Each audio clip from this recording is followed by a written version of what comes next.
All right, it's 9 o'clock now, and let us get ready to get started. And for those of you who are here right now, I thank you for joining us in today's session where we'll be going through my stand and what I think is going to happen as we move forward towards the earnings season in the general broad US market. And also, I'll also be revealing to you some tips and tricks that I use to search for great investment deals and insights and also trade ideas that as we progress through this market in the current situation and the market condition that we have. All right, so let us first take a look at the S&P 500. You can see that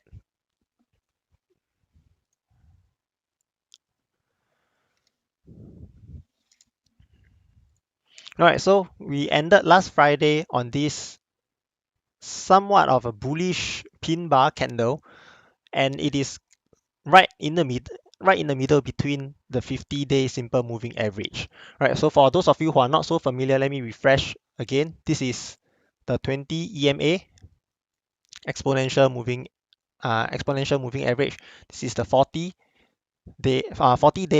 exponential moving average. The blue line, solid line right here is a 50-day simple moving average, and then the red line is the 200-day simple moving average. The green line is the 150, and the yellow line is the 100. All right, so we are looking at daily chart right here, and we ended last Friday with this bullish pin bar over here. And what are my thoughts of this? So previously, as we experience this huge correction right now, I've been saying do not sell your positions yet. If you want to sell off your position and get your profit, to protect your profits, this is not the time while we are in this decline, and wait for a rally to a strong strong area of resistance, such as the 20-day exponential moving average right here, to sell off your position and protect your profits. And right now, you can see that the bullish correction that we have experienced right now is stronger than what we have expected. It has corrected all the way back to the 50-day simple, 50-day, 50 SMA. All right, so if you are still bearish on the market, this is perhaps the best opportunity that you have to short the market or apply protective puts. As we can see that we are in a very strong level of resistance at the 50 SMA. And if we go back to previous experiences, you can see that for previous market crashes, wait, all right, this is not that big of a crash. If we go on to look at the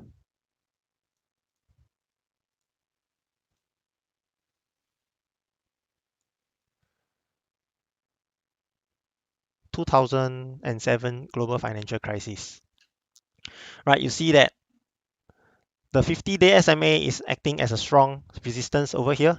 Oops. All right, so the global financial crisis, you can see that a huge drop over here, and then it retrace back to the 50-day SMA, and then it dropped back down further, make a double bottom, and then have a stronger correction again. And then again, resisted by a strong moving average support, which is a 200 SMA this time, and then crash further down. To be played out like all other bear markets that we have experienced so far, then this candle right here could be the sign that the market is going to overturn and go back further down, back down for sure. Now, one way is to wait for a bearish candle, one black crow pattern, and then this will indeed signify that wait for back to what I was saying, wait for a bearish candlestick pattern to form to have a better signal that the market is indeed going to correct back down. But in fact, for me, I'm currently right now slightly bullish, as you could have already known, and from reading all my Facebook posts in Growing Wealth so far, I have adopted a slightly bullish position once we started this correction up here. So why? Because there are several reasons that I've pointed out. Firstly, I've mentioned in my previous market analysis video that on the weekly time frame, the S&P 500 SPY is being oversold, and we do not see an oversold condition on the weekly time frame of the SPY frequently. We only experience this oversold condition during the major market crashes in the financial crisis and dot-com bubble crash. So this is one reason why I turned bullish at this area. And then what happened is, what do we have subsequent after our this retracement upwards? First, we have the major unemployment day here. What do we have? 3 million over unemployment numbers, and market continue going up. Next, we have another number already. We have another 6 million unemployment number day, and that could be perhaps, I think, this candle over here, or somewhere during this period. And again, on major bad news, what do we have? Market goes up. And then last Friday, if I'm not wrong, another 5 million unemployment numbers. And what did the market react? Initially, it go down quite deeply on a on an intraday basis.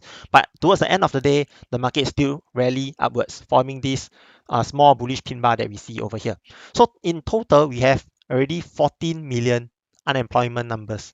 Now, this is definitely a very bad news. This is very bad news and a very bad sentiment for the economy. But remember, what we are looking at right now, right here, is the market. It is not the economy. And what does the stock market do? The stock market is a leading indicator of the economy, and in fact, it is leading by at least 6 to 12 months, I would say.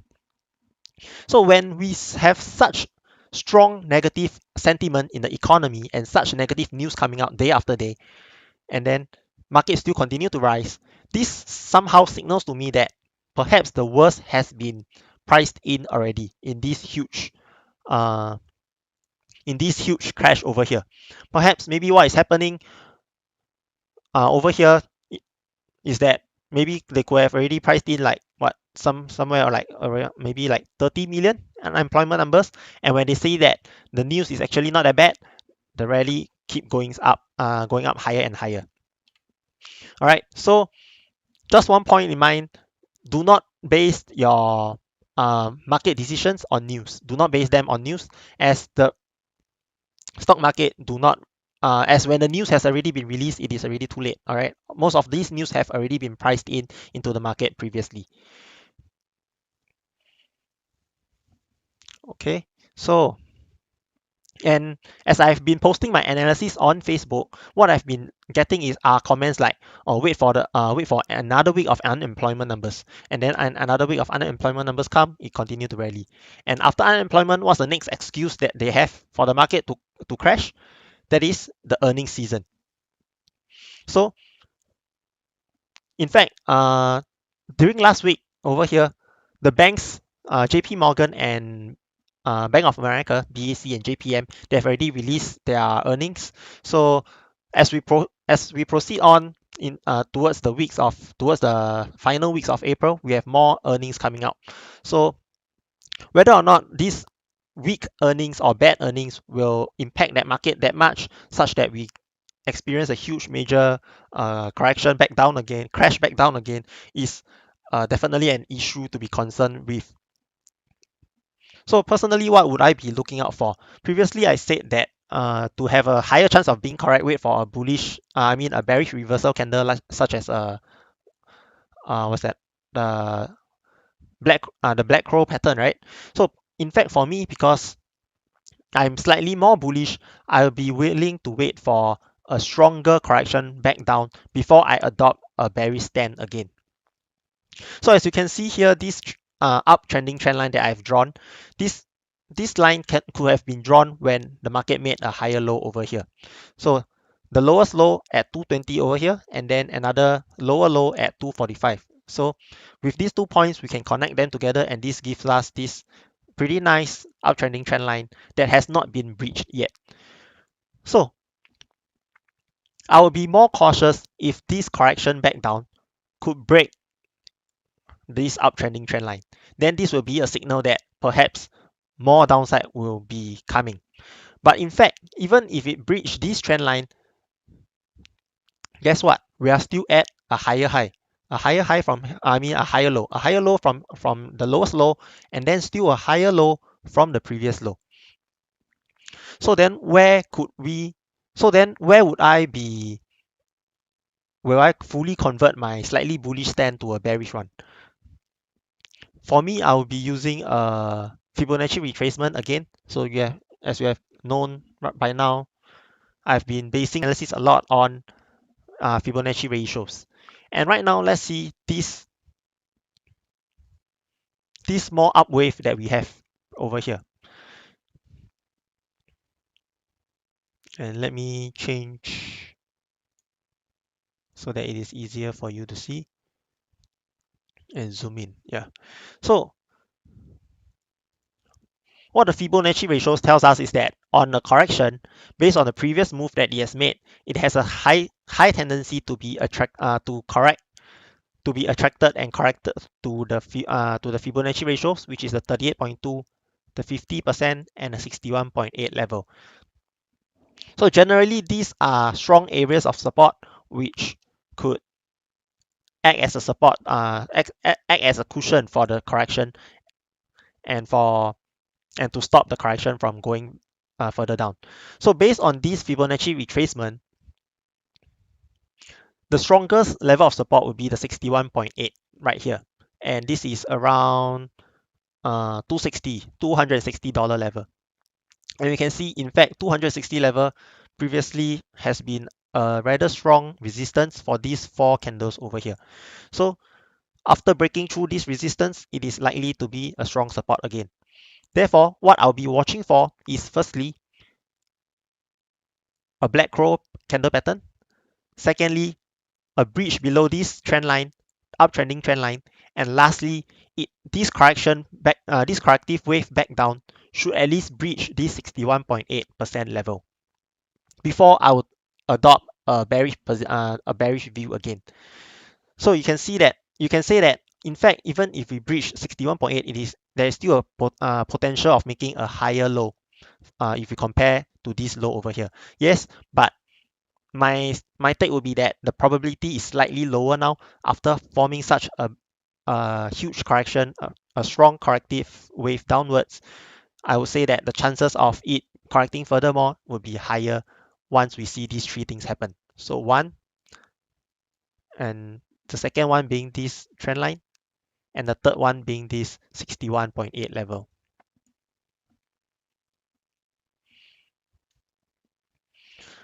Okay, and in fact, you do not have to be afraid of missing out on the corrective move or on shorting the market, because we can see that so far have been rather huge, right? So if we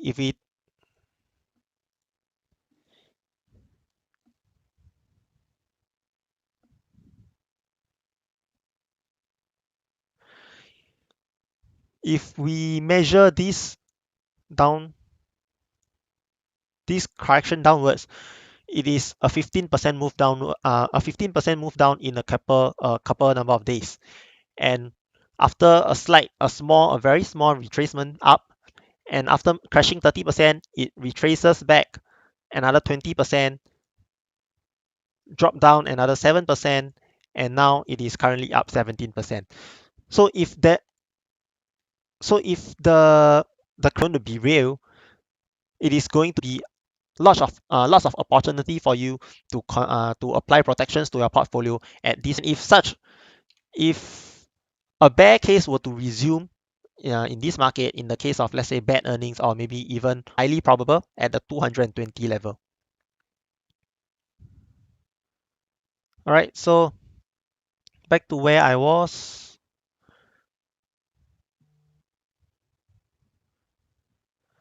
Yeah, so if situation worsen and get worse, I think a crash back to the previous low at $220 is very likely. But any further than that, I think it is slightly, I'll doubt so, because currently we have already reached, I mean, At this level right now, what do we have? The S&P has already crashed 35, 36%. Look, if you focus on my info box over here, it has already crashed 36% from peak to now, from peak to the lowest low.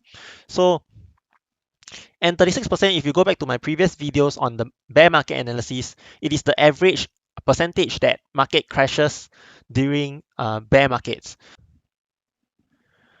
Looks like I broke off again. Back to where I was. So yeah, in the previous financial crisis, 2000 and 2007, the worst we have seen was a 50 over percent and 60% correction, or is it 40 over percent, 50 over percent correction? So in fact, given the current 36% correction crash that we have already experienced, I think that's already quite drastic, quite severe already, and any further crash would signify that what we are going through right now is worse, in fact, as severe as what we have experienced during the dot-com bubble and the global financial crisis, which, in my opinion, is unlikely to be happening and unlikely the case, as we have all known that during the global financial crisis, the economy and the market out there is in fact much more severe. We have major bankruptcies and uh,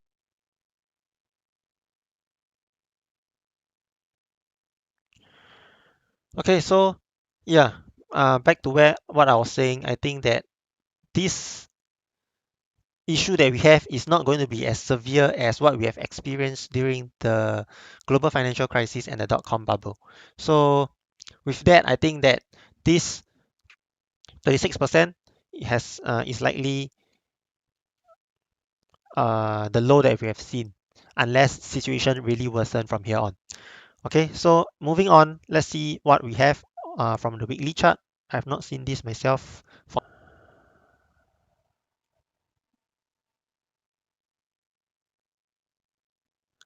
Right, never mind. Let's switch to trading view instead.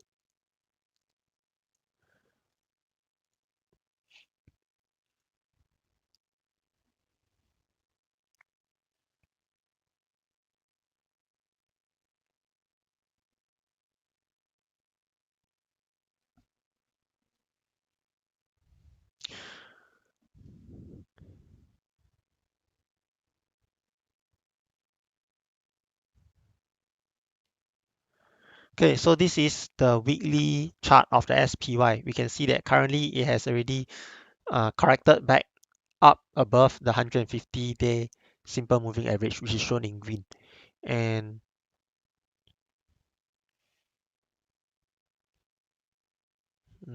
there's nothing much to be said over here. Just based on the weekly chart, the strong resistance will be somewhere at the $290 to $300 level. Yeah.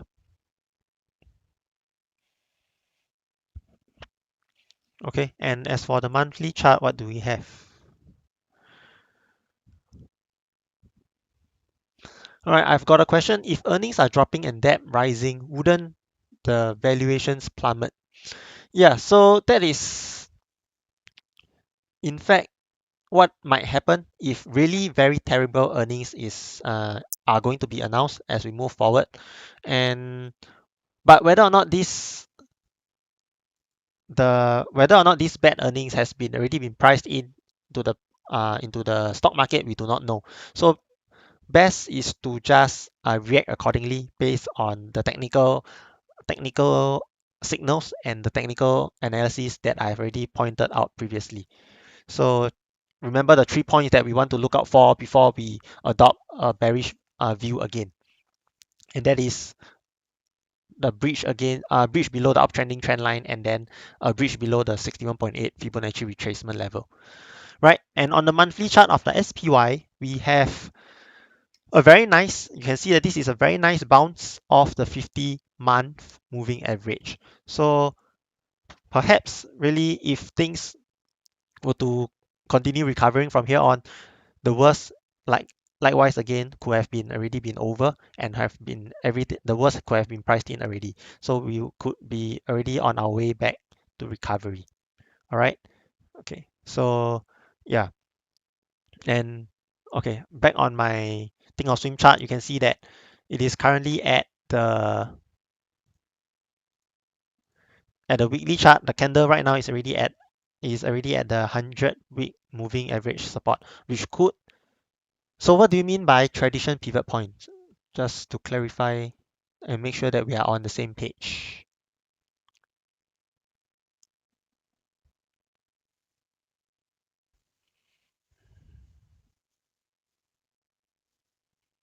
All right, just would like to clarify with you what do you mean by tradition pivot point? Yeah. Yeah, and as we move into the earnings, these are what we have for the third week of April. And on Monday, we have IBM that is announcing something to maybe look out for. Other than that, most of the company are what I'm not so familiar with. All right, other than Coca-Cola, Netflix. So these are the main big companies to focus on and see how their earnings have been impacted during this period. Texas Instruments, the real damage that have been caused to all these airline companies.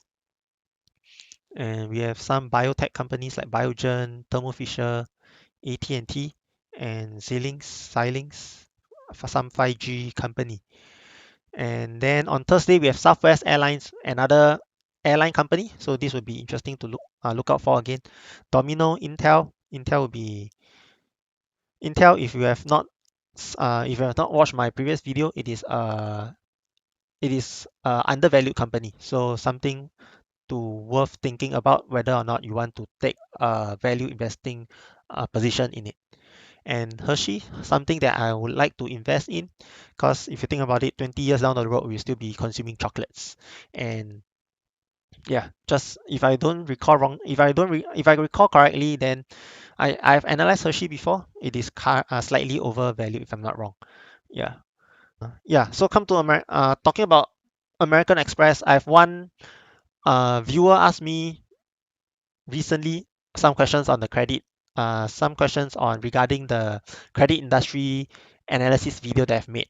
So I've reanalyzed the video, not reanalyzed the video, but reanalyzed the company just yesterday. And interestingly, of these four companies highlighted in gray, we can see that American Express and PayPal, out of these four credit services industry company, only American Express and PayPal is currently undervalued. So the IV is at 76 and 141, and then their current price is at 80 over dollar and 90 over dollar respectively. So if you look at American Express, it is currently 37% at discount, and for PayPal, it is at a premium of 21%, 22, almost 22% if you compare it to the intrinsic value.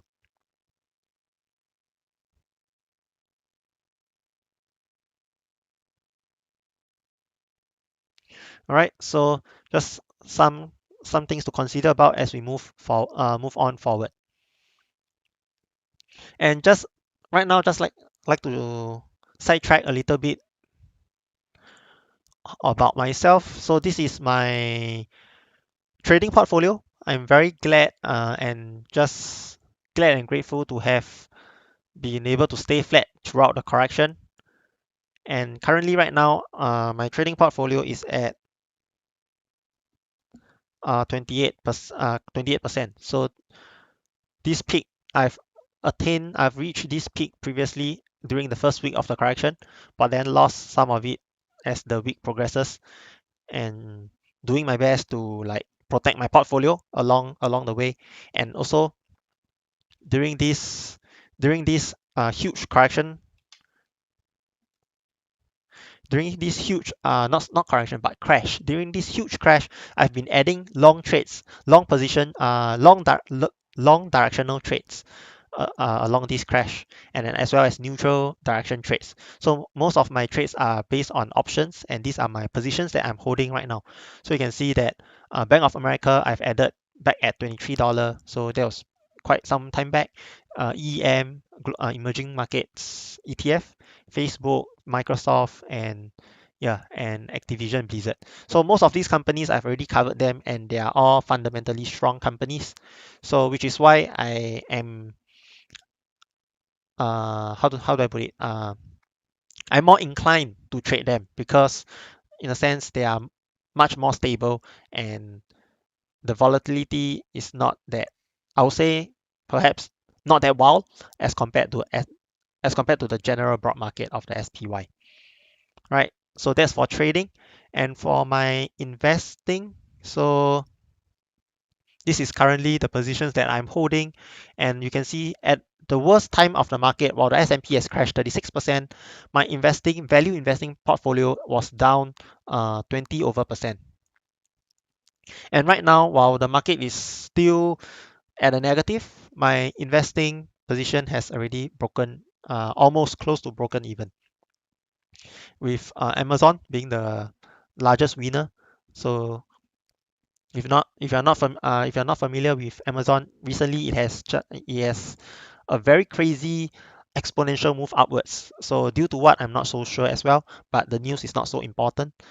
What we want to focus on the is the signals, and the price action. And you can see that during the downtrend, I've been applying protective puts to some of my positions. So some of them have expired, and I've applied a new one. So expiring 15 May and 19 June. So this is a put and a EM put. So which means to say that I'm willing to buy EM at $35 if it fall below that price. But with this strong bullish uh, uptrend that we are facing right now, that is likely not the case.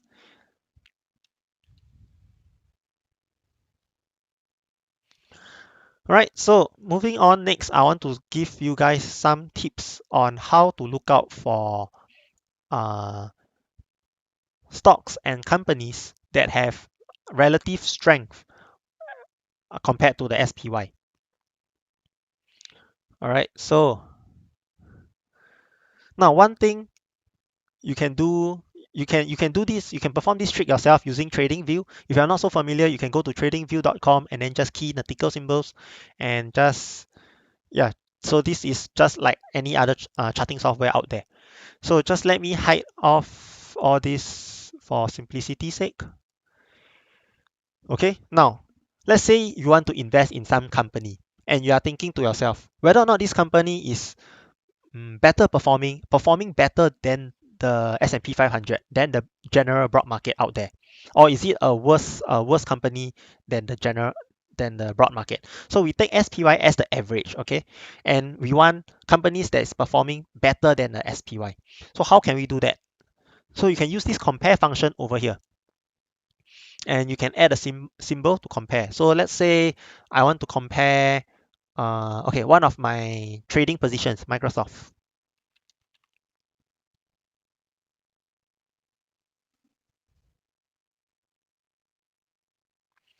My okay, what's my outlook on the local market? Okay, I'll come back to this after I've completed this. So just hang on a minute. So Microsoft. So just click on it, and there you have it. So we want to so this is the axis for Microsoft. We want to merge all the axes into one onto the right. And then we want to look at percentage change and see this is what we have. And this percentage change is relative to the beginning date. So the beginning date over relative time frame. And for today's example, let's look at year to date. And I'm just going to zoom in, just scroll the mouse button and look at year to date, start of 2020. Now, do you notice this interesting pattern over here? And that is focus on this period. While the SPY is still making lower lows every day, look at what Microsoft is doing. It has already bottomed out higher low. Microsoft is better performing than to Microsoft. This dip in the price All right, so SPY is at negative 11% year to date. Microsoft has already recovered and is. Hmm. All right, so what we want to be looking out for is this pattern right here. So this divergence right here. While the SPY is making a lower low, Microsoft is making a higher low. All right. We want to look out for this divergence. So this divergence signify that the company is stronger and that this mispricing cost to Microsoft has been solved and Microsoft is already on its way back to recovery much sooner than the SPY. So likewise, you can just key in, continue to add. You can, and let's look at another company. What should we look at? Let's say Apple.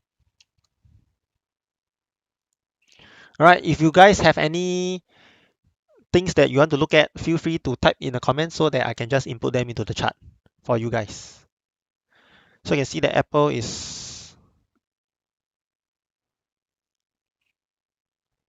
not so much. We can see that it is following the SPY pretty much. And until recently, it has rise up much stronger than the SPY. All right. Yeah, I see Apple. Great mind things alike. So any other stock? Another one, let's see Amazon.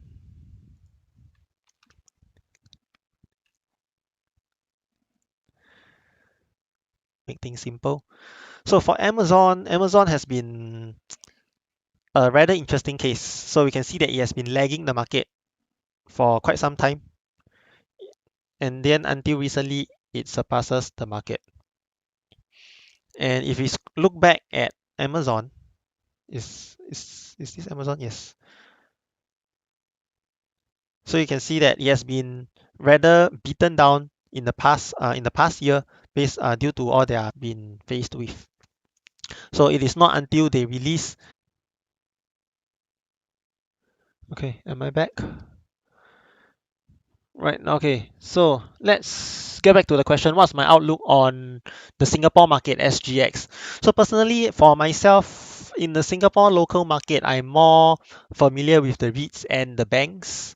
So because I do not focus so much on the other companies. So basically, mainly because the market of Singapore is rather small and the growth wrong here. And for investing in the Singapore market, it would be better to go for dividend investing for cash for some like cash flow and income. So I can only comment on REITs and banks. Personally, I think that REITs is going to have some damage to their businesses, especially with all this, with the current circuit breaker that we have implemented and all the stay at home, all this stay at home period. So we can already see that if we just look at some REITs over here, let's say, what should we have? Capital Mall.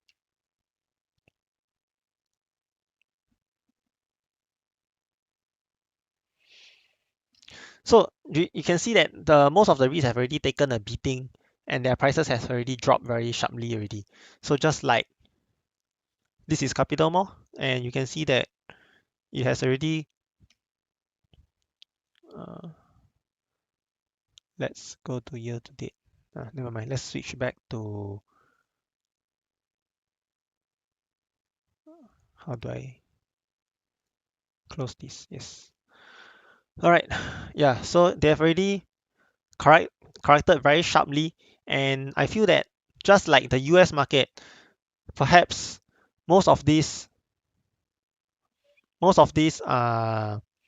damage and impact to their businesses could have already been priced in.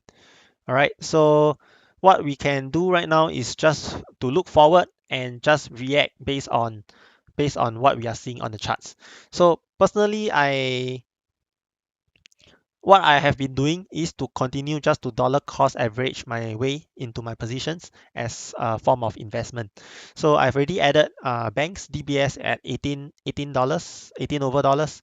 So as if they continue to drop more, then I'll continue to add more. And if it continue to rise, then I'll just continue to add when they retrace back down to form a higher low. And but simply put, my outlook on the local market is pretty much the same as the US market, because generally Singapore tend to follow the US. So whatever the US is facing, we will be impacted as well. Yeah. Will I be uploading this video? Yes, this video will be uploaded to the channel of at the end of it. I think because of all this lag, I'll have to do some processing for you guys before I upload it again. Yeah. All right. So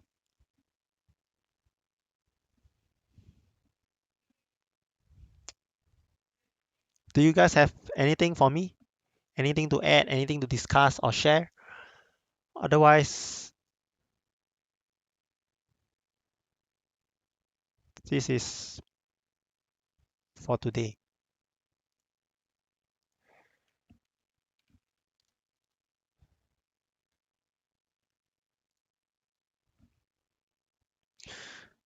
Do you think that if the circuit breaker measures extend, the SGX market will fall lower?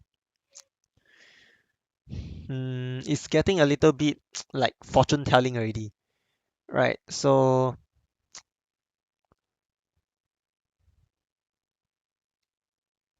it depends really, because I do not know how much has been priced into the market, but it seems like uh, a lot far more worse has been priced in already. So which explains the huge rebound that we are facing back in the past few weeks. While more and more bad news are coming out, we see the market still continue to rise regardless of what is happening. So if these measures extend, I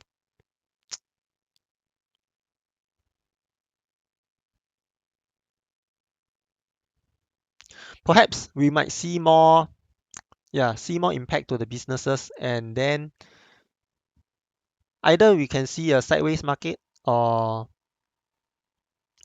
sideways trending market, or maybe yeah, in worst scenario even back to the crash back down to the previous low is also possible, just like what I've shared in the US outlook. Yeah, and for the local banks, one concern is about the what's this the oil tension. Yes, talking about oil. Yeah, the oil tension and the fall in oil prices. So that's something to be concerned about. But I've just briefly looked into the banks. The exposure to oil is not that much. So there are loans to oil companies and exposure to oil. So I think local banks should be rather safe. And in fact, if you ask me, SG banks compared to US banks, I feel much more safer when I feel much more safer to stick with the Singapore banks, as our regulations and restrictions here are much tighter as compared to the US. So that is one. This is my take on banks, and personally I feel much more safe when my money is in the SG banks itself. And yes, REITs will definitely be affected the most. So we have already seen a huge correction. And yeah, in fact, when the US was recovering, you can see that the REITs still continued to be suppressed. And while the the US market has already made a higher high, lagging behind the market, is still barely made past the previous high over here. So this is to us,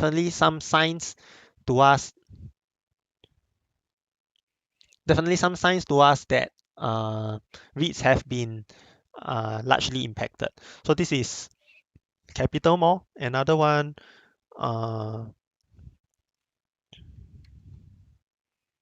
so this is Maple North Asia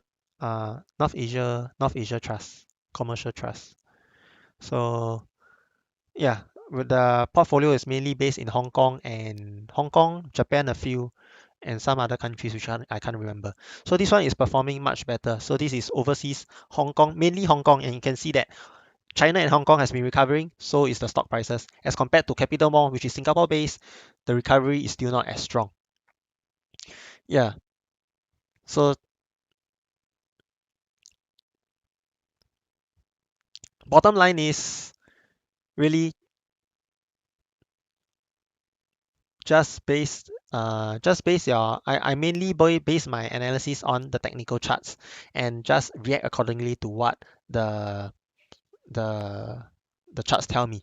And one thing about Singapore REITs is that they are uh, highly undervalued right now. So if you believe in REITs, if you believe that the REITs will continue to survive, especially those big REITs like Capital Mall and whatnot, REITs is I mean accumulating REITs right now is definitely a good time. So I mean, in my opinion, it will definitely be a good time to continue accumulating at such low prices. And when when the whole situation recovers and people go back to shopping, uh, which I personally am thinking that when this whole thing is over, huge splurge will be going to be. I mean, people is going to splurge, so just to like revenge spend what they are and catch up on what they have not been able to do during this period of time. So that would be a boost. So yeah, right now REITs are currently heavily undervalued, and that's my take on REITs. Yes, so back to oil. So I've been looking at oil previous recently.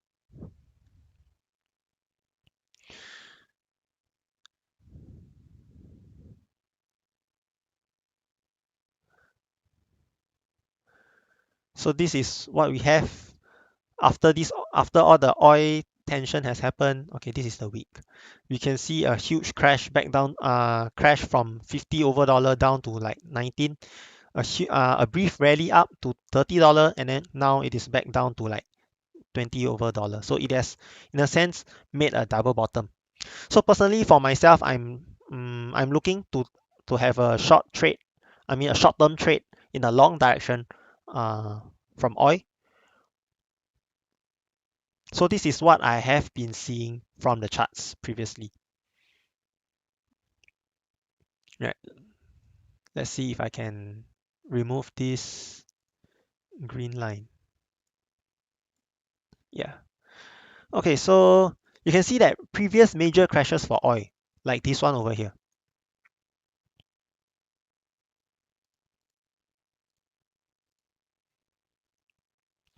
A huge crash made a low, a brief relief rally, made a double bottom, and then followed by a huge rally. All right, so this is one time over here, and of course subsequently, sorry, where was that? Of course, subsequently it continued to crash back down lower. So as a trade, this would have been rather profitable. And there was once I recall seeing a second time. So yeah, so every time there's like a double bottom, this time round also a huge crash, made a bottom, relief rally, made a double bottom, and then a strong rally again. All right. So these are what I've been seeing. So something like this again. So oil, it is definitely very volatile as a commodity. But if the pattern is going to be is if the pattern is going to be repeating itself again, I think currently what we have the opportunity that we have right now for oil is definitely very attractive and appealing. So personally, what I'm looking out for is to catch a relief rally up. But because this is futures, we can see that this is the last day of the I don't know which month's contract is this. If I'm not wrong, it's a May. And then on the June contract, there's a huge jump in price because the different month the contract for the different months for futures they are priced differently. So in fact, this huge gap up right here messes up with my analysis, and I'm not so quite sure of where the direction is going to go anymore for the futures. It could maybe come back down or continue going up from here. And this makes things a bit trickier and harder to trade. But if we look at other other oil related ETFs or index, for example, USO is one of them. So this is much easier. as all the gaps have been removed. So if we look at USO, generally it has been on a huge is on a decline, or I mean from the long term perspective. So that's definitely something, not something that you want to invest in, but it could be a tool for you to trade. And if we look at this, all right, so similar pattern, we can see a dip here, and now it is coming back to make a double bottom. So previously we have a bullish reversal signal, which is the bullish pin bar over here before the reversal. So this time what I'll be looking out for will be a bullish candlestick pattern, and once it forms, perhaps I'll take that as a signal to go long, and maybe back to the 20 EMA, or perhaps even the 40 EMA, depending on how things develop as we move on, right? So we can see that double bottoms have been rather obvious with the oil, with oil, yeah. And I think that this is just one attractive opportunity that appears to me, and I would like to share this with you guys today. All right. So with that, I'll I'll end off here today. Do you guys still have any questions for me? All right. Thank you so much for tuning in and staying with me. Appreciate all your support and likes and uh, subscription to the channel. Thank you so much for supporting, and your support has been a huge motivation for me in pushing, in continuing to make videos for you guys and sharing all these educational content for you guys. So with that, I wish you all the best. Stay healthy, and yep, good luck to your trades and investments, and the respective portfolios. Okay, thank you, and see you guys next time. Bye.